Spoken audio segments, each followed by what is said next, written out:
हमारी भारतीय संस्कृति में त्याग और तपस्या का हमेशा से महत्व रहा है और त्याग तपस्या से जीवन अच्छा बनता है, ये सर्वविदित और अनुभव से जानी जाने वाली चीज़ है।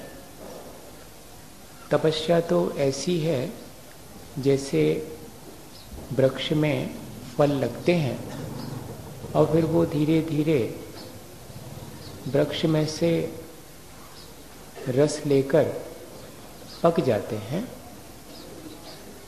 पकने के बाद वे मीठे हो जाते हैं और उनका रंग भी उजला हो जाता है।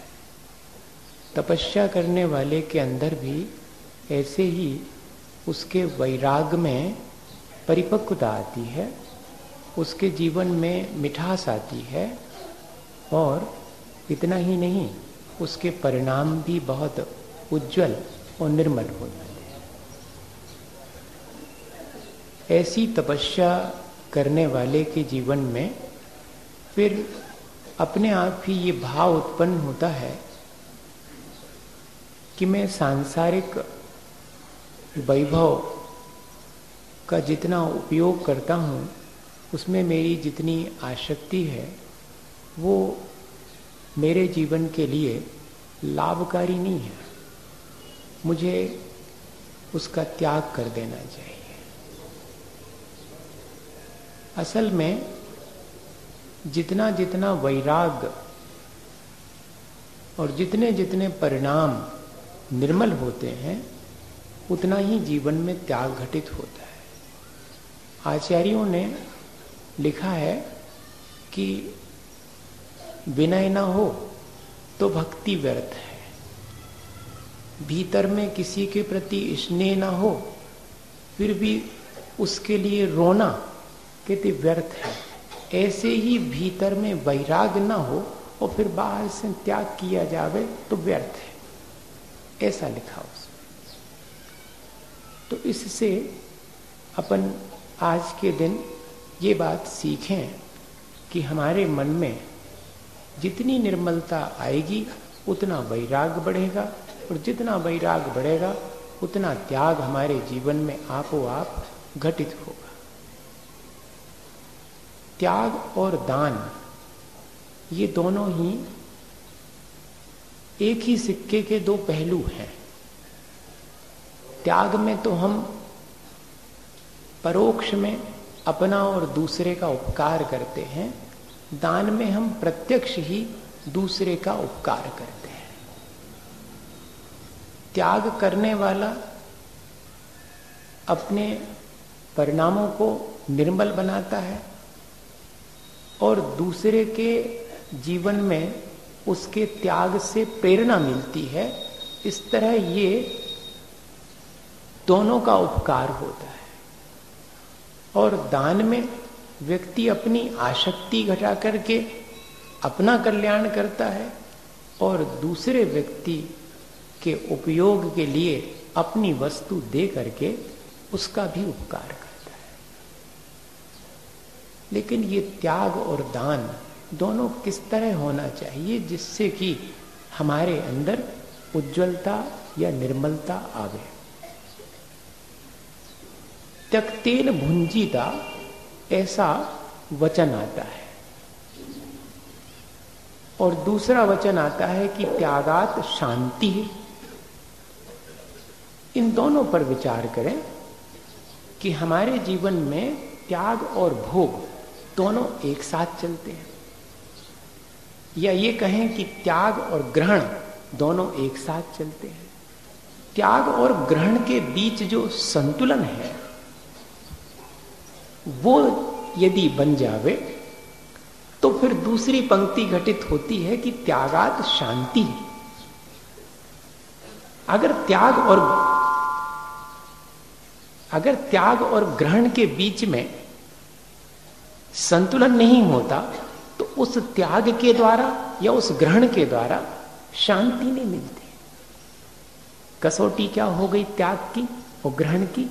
शांति मिलना चाहिए।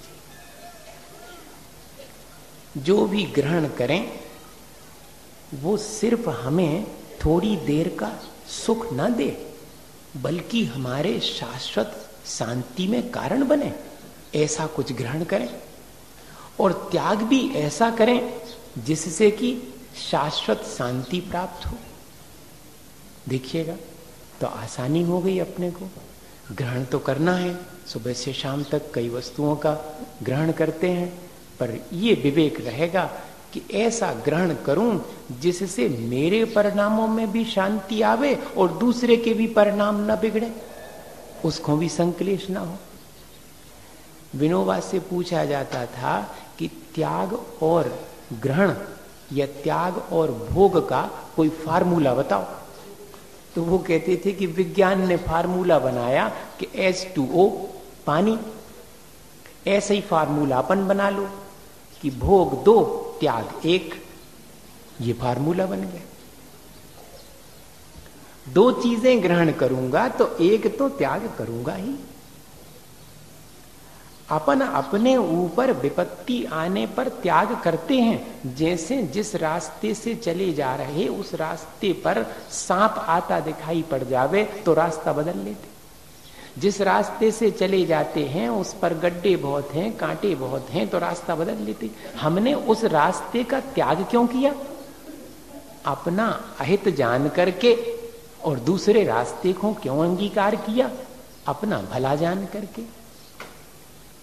तो भाई ऐसे ही संसार के मार्ग पर चलने से मेरा घाटा ही है, मेरी हानि ही है, और संसार बढ़ेगा, ऐसा विचार करके संसार की तरफ ले जाने वाले मार्ग का त्याग कर देना और संसार से पार लगाने वाले मार्ग में भला जान करके उस पे स्थित हो जाना, इतना सा ही तो करना है।